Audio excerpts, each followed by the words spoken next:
Hey Guardians, happy Wednesday. Hope you guys are having a good day. So today we're going to be talking about the artifact. We're going to break this down. I'm going to talk about all the perks and traits here and how the artifact works. So this episode or season's artifact is the Hunter's Journal. So the way the artifact works is you do the first mission in the seasonal quest or the episode quest, and you should get it right away. Now once you get the artifact, it does two things. One, you can progressively gain experience until you unlock a total of 12 available perks that you can do. So you can only have 12 at a time. You can refund perks and put it elsewhere. Although you gotta be careful, if you refund too many, it resets the column. So you have to meet a certain criteria to unlock the next column. So now I have the next column unlocked. What it also does is it gives you experience bonus or light bonus. It gives you more light to your power. So see, I have plus 10. So my gear right now is 1988, but I have plus 10 for my artifact, so I'm actually 1998. And that's a permanent bonus, so I get plus 10 no matter what. So the first column here are the champion mods. So the way that these works are you equip them, and then that weapon is able to stun champions. So for barrier champions, that's like your barrier hobgoblins, your barrier servitors. The way they work are you're shooting a guy and it says barrier whatever. It'll say it in the name when you're playing.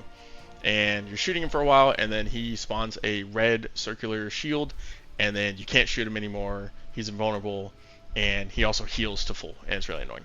So in like legend and above content, you have to deal with them by using these mods. So this season or episode, we have two mods for anti-barrier. So we have anti-barrier pulse rifle and submachine gun, and they work the same way, just for different types of guns.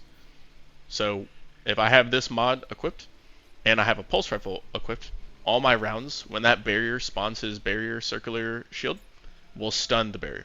So the barrier has a health bar, but a few shots, you'll be able to shoot through the barrier and then stun the champion, and then he won't heal. And it works the same way for submachine guns. Now for overload, so we have two options. We have overload hand cannon and overload sword. They both work in similar ways, so it's landing consecutive shots. So for hand cannon, it's like 5 or 6 shots. I'm not sure with the exact amount. And for swords, it's a couple swings of the sword. But you hit an enemy with consecutive shots, and the overload champion will stun. Which is good because overload champions, the way that they work is they basically teleport around the field, and they also heal. So you have to stun them, or they'll just be very difficult to deal with. And then we have unstoppable. So we have two mods here: unstoppable sidearm and unstoppable scout rifle. So the way that these ones work is you aim down the sights of whatever mod it is. So for this one would be sidearm. So I aim down with my sidearm for a few seconds without shooting, and my sidearm will start glowing. It has like a yellow glow, and you'll see a little text on the left saying unstoppable round or something like that. And once you fire the next bullet with that, it'll stun an unstoppable champion. So like an unstoppable ogre is an example of one. And the way that they work, basically they don't stop. They keep running at you. They're very annoying. They also have damage reduction. So to stun them, you just hold down the weapon, you shoot them once, and then they stun for a little bit, and then they'll stop moving.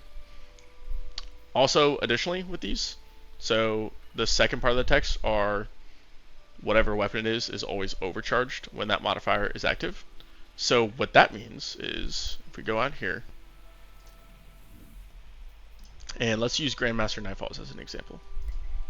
So this is an example of an activity with overcharged as a difficulty modifier to the activity. So overcharge basically gives you a damage bonus. So when overcharge is active, when you see overcharge on any activity, you should know that your champion's stunning weapon, so say I have this equipped and I'm using a pulse rifle, I will get that weapon overcharged, which means I do 25% more damage, which is really helpful, especially if you're not matching the surge. So say an activity has like void surge on it, which means your void weapons do increased damage, but you want to use a solar pulse rifle. Well, if you're using it for anti-barrier, then you'll also have that weapon overcharged, which is nice. That means you don't have to match the surge. So going down the list, so origin perks or origin traits are relatively new to the game. So the origin perk is basically a 5th column perk in a weapon that gives it a special effect. It's normally small, it's not really game breaking, but it's a nice little thing to have. So this weapon, for example, this is from the Throne, or excuse me, this is from the Pale Heart. This is a Pale Heart weapon, the Call, and it has an origin trait, and it says final blows with this weapon grant a small amount of super energy, increasing multiple weapons from the Pale Heart increases its effect. They all do something different. Like there's another one over here. This one has two actually. So final blows grant small amount of health. Damaging has a small chance to reload the magazine. Stuff like that. So little niceties, nothing game breaking. But if you have a weapon with this origin trait, the whatever that's pronounced, the transposer trait, I can do increased damage to Vex. So that would be like this weapon here. So this would be better if I have that mod equipped. And then same thing here. So if I have one of these 4 traits, this will make it to where that weapon is always overcharged, regardless if you match the surge. For this one, the energy cost of elemental charge mods are reduced. So elemental charge mods are on your legs. You see it's here. So collecting, so all of these are basically subclass pickups. That's the way you can think of these, all these verbs or nouns, I guess. They're all subclass pickups. So each subclass you can build into. Once you get into build crafting, they will drop a thing on the ground, and you pick them up, and they do stuff.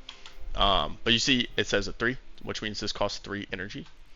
But if I have the mod equipped, now it costs 1. Easy. So that just makes it to where you can equip more mods, right? You have more space because you can only do 10. Or if you have a masterwork, you can only do 10. This one, the Cast No Shadows trait, can overflow the magazine, so it'll give you more ammo. And then this one, the Dealer's Choice trait, combatant precision final blows or rapidly defeating combatants cause them to explode, dealing solar damage. So that would be really good if I'm using stuff like this, because this has the Dealer's Choice. Now to the third column. So Elemental Siphon. Rapid final blows with a kinetic weapon or a weapon matching your equipped super creates an elemental pickup. So we just talked about elemental pickups. That's the thing that you drop on the ground, like the Void Breach for Void or Strand Tangle for Tangle, right?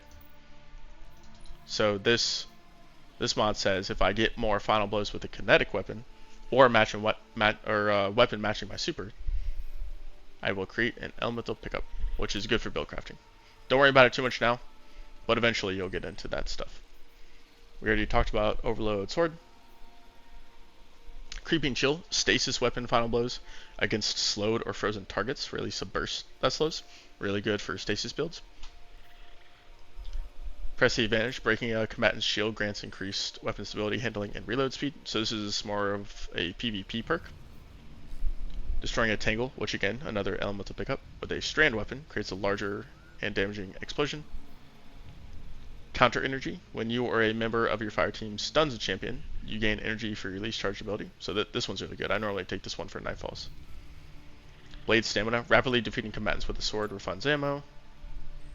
Void Hegemony? Will you have a Void or Prismatic equipped? Defeating weakened targets, provide a small Void overshield. And this is the same one, but for Solar Prismatic. Picking up an orb gives you Radiant. And while you have Arc or Prismatic, incoming damage from combatants is reduced while amplified. So we go to the final column. Prismatic Transfer. So when you cast your super, each member of your fire team with a super type different than yours gains a bonus to weapon damage. So if I'm on Arc and I use my Arc super, then my buddy will get a bonus to his solar rocket launcher, as an example. Argent Blade. So while you have Armor Charge, I'll make another video explaining Armor Charge. Dealing damage with a sword consumes that Armor Charge and empowers the sword for a short time, granting it bonus damage and energy charge rate. It'll take one of the Armor Charge stacks away, and then you get a damage bonus. Expanding Abyss, which is a really good mod this season. So if you weaken a target, which is a Void verb from the Void subclass, Void Sources will deal increased damage to that target. Shield Crush, this is one of the best perks in my opinion this season. So a lot of these verbs from the subclasses, so while you have Woven Mail, Frost Armor, or a Void Overshield, your melee recharges faster. And then when you have Amplified or Radiant, your grenade recharges faster and deals increased damage. So the real cool thing about this one is once you start playing around with the different subclasses, and especially if you use Prismatic, because Prismatic is a mix of everything, you can actually benefit from multiple verbs here. So you might be activating Woven Mail, Void Overshield, and getting Radiant. You can, every time you get any of those, you can kind of double and triple dip on the effects of this one. That's why it's really good. And then the last one, gain increased grenade and melee damage while Transcendent. So Transcendent, if you remember, is when you activate your Transcendence ability on Prismatic, which it should explain it right here. So you basically have a light bar on the left and a dark bar on the right. Once you charge it up on Prismatic, you can activate Transcendence. You can think of this as a mini super. That's essentially what it is. And you get like a special grenade when you activate it.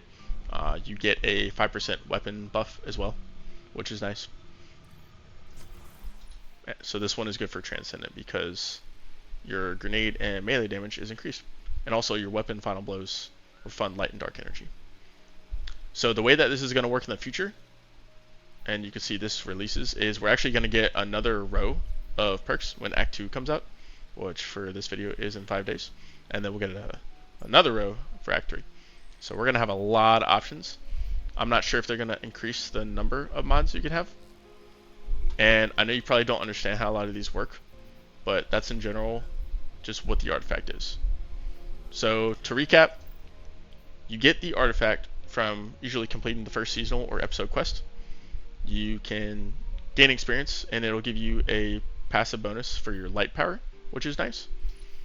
And then as you progress, you can unlock more columns and more stuff. The first row is normally dealing with champions. The last row are your super strong meta defining mods. And then there's a smorgasbord of different stuff here, different power, like ammo, some PvP stuff, some subclass verbs that synergize with your subclass. And you can always reset it if you want. This used to cost Glimmer, but it doesn't anymore, which is nice. But what's nice is I just refund. That way I don't have to reset and I don't have to click a bunch of buttons. I can just do this. Alright, well, I hope that helped a little. See you later.